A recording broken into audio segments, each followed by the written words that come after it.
et bienvenue dans le podcast Pas à Pas, le podcast qui t'aide à éveiller ta conscience. Je suis Manon et ma mission c'est de t'aider à prendre soin de ton énergie, t'accompagner à aller là où ça te fait du bien, mais surtout, je dis bien surtout, à te faire kiffer ton voyage. Lire des livres de développement personnel, regarder des vidéos ou même suivre des conférences d'amélioration personnelle, c'est génial. Ça fait rêver, mais entamer une démarche de développement personnel consciente n'est pas sans risque. Nous sommes d'accord que la vie parfaite n'existe pas. Nous ne sommes pas des machines. Nous ne pouvons pas ne plus être tristes, ne plus être vulnérables, ne plus avoir toutes ces émotions négatives. Lorsque le développement personnel passe d'une technique bienveillante et positive à une quête obsessionnelle du bien-être et de la perfection, cette quête, elle devient une affaire de performance et non d'épanouissement. Et c'est ce dont on va parler aujourd'hui dans l'épisode 10 de Pas à Pas. Nous allons voir quels sont les dangers du développement personnel et comment les éviter. C'est compliqué de citer une définition précise et unique au développement personnel, parce que chacun a sa propre définition du dev perso. Mais en tout cas, le fil moteur, c'est de commencer un travail sur soi, c'est de décider d'aller regarder à l'intérieur de soi, de s'épanouir, de développer votre confiance en vous et votre estime de vous. Historiquement, le développement personnel, il est né dans les années 1960 en Californie. Il s'agit d'un mouvement animé par les chefs de la file de la psychologie humaniste. Ce courant, il a pour but d'appréhender l'être humain dans sa globalité, de façon holistique, englobant ses dimensions corporelles, psychologiques et spirituelles. D'ailleurs, c'est Maslow qui jeta les bases théoriques du développement personnel en décrivant l'échelle des besoins des individus. Il caractérise les besoins supérieurs de l'individu comme épanouissement, accomplissement, réalisation de soi, développement de son potentiel. Le développement personnel, il s'inscrit donc davantage dans une démarche de bien-être que dans une démarche de soins approfondis. Et comme on disait tout à l'heure, ça fait rêver de retrouver de la confiance en soi, de s'épanouir. Mais le problème avec le développement personnel, c'est que ça peut devenir obsessionnel. On va vouloir aller chercher la meilleure version de soi-même alors que nous sommes déjà la meilleure version de nous-mêmes. Et c'est normal de vouloir développer son potentiel, de s'améliorer, de s'épanouir. Mais il faut vraiment éviter de tomber dans une quête impossible de la perfection, de tomber dans le perfectionnisme.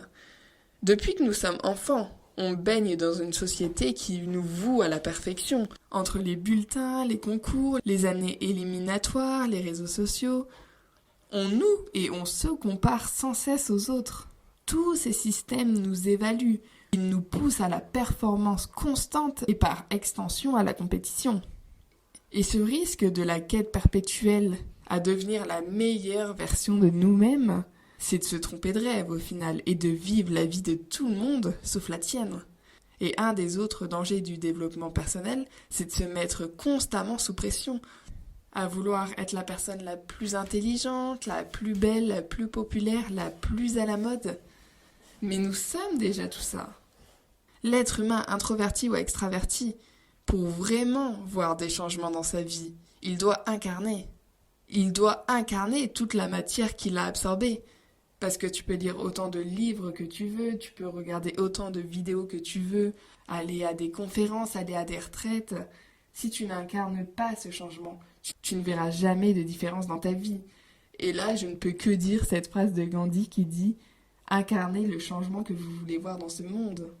Nous n'avons pas toujours à être positifs. C'est normal d'avoir des sautes d'humeur, de se mettre en colère, d'être triste. Nous sommes une dualité. Les émotions négatives sont là pour nous guider dans nos prises de décision et dans nos actions. Étouffer ces émotions, c'est la pire des choses à faire. Quand tu es dans cette démarche de développement personnel pour toi, c'est ce que tu dois pas oublier, c'est que tu es une dualité. Que c'est pas parce que tu as commencé à entamer une démarche sur toi que quand tu es triste, quand tu es en colère, tu vas t'en vouloir et te dire « Ah ben non, là je suis pas positif ». C'est normal, c'est ok d'avoir ces moments-là. Tu n'es pas une machine et heureusement que tu ressens encore tout ça. Laisse passer ces émotions négatives comme des nuages dans le ciel, mais ne les renie surtout pas. Le principe du développement personnel, c'est bien ça, c'est de t'accepter tel que tu es. Tu auras des moments confortables comme tu auras toujours des moments plus inconfortables. Si tu dois retenir quelque chose, c'est bien que tu es déjà la meilleure version de toi-même. Tes objectifs, ils doivent rester raisonnables et surtout être en accord avec toi-même.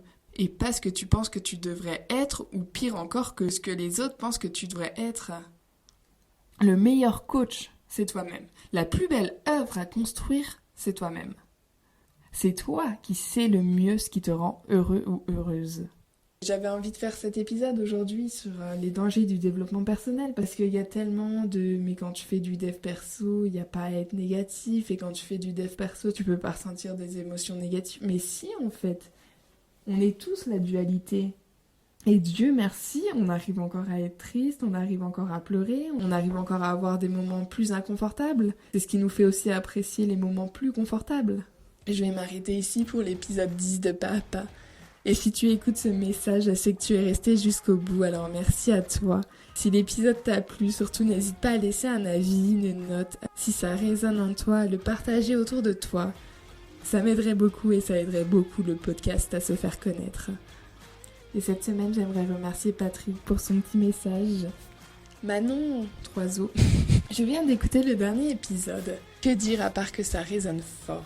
J'adore, keep going. Merci, merci, merci, merci. Ça me fait toujours beaucoup de bien de lire vos retours. Sur ça, je vous dis à la semaine prochaine pour un tout nouvel épisode. Prenez soin de vous, passez une belle journée ou une belle soirée et à bientôt.